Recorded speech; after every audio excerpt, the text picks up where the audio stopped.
asalaamaaleykum mbokk yi tey la ajjuma fukki fan ak benn ci weeru tam xarit ci atum junni ak ñeenti téeméer ak ñeent fukk ak ñett ci gàddaay yonente bi sallallahu alayhi wa sallam dëppoo ñaar fukki fan ci weeru ut ci atum ñaari junni ak ñett ak benn.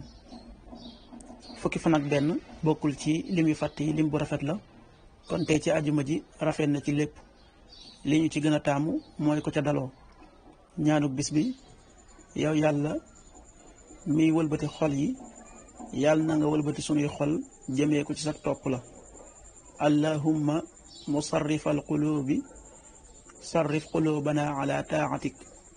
xadiisu bis bi jële nañ ci Aïsa mi yaay jullit ñi mu wax ne kaana rasulullahi sallallahu alayhi wa sallam ida ra'a ma yuhibbu qaal alhamdulillahi alladi bi nicmatihi tatimu saalihaat.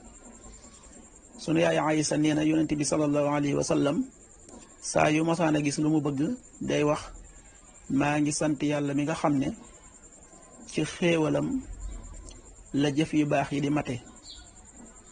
wa ida ra'a ma yakrahu qaal alhamdulillahi ala kulli xaal.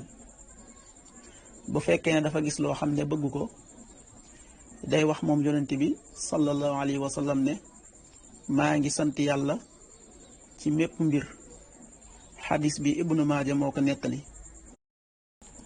waxtu julli yi suba waxtu dana tàbbi juróomi waxtu wu tegal fanweeri simili ak juróom-ñeent, tisbaar benn waxtu wu tegal fanweeri simili ak juróom-ñaar, tàkkusaan ñeenti waxtu wu tegal fanweeri simili ak juróom-ñaar, timis juróom-ñaari waxtu wu tegal ñaar fukki simili ak juróom-ñett, gee juróom-ñetti waxtu wu tegal fanweeri simili ak juróom-ñeent.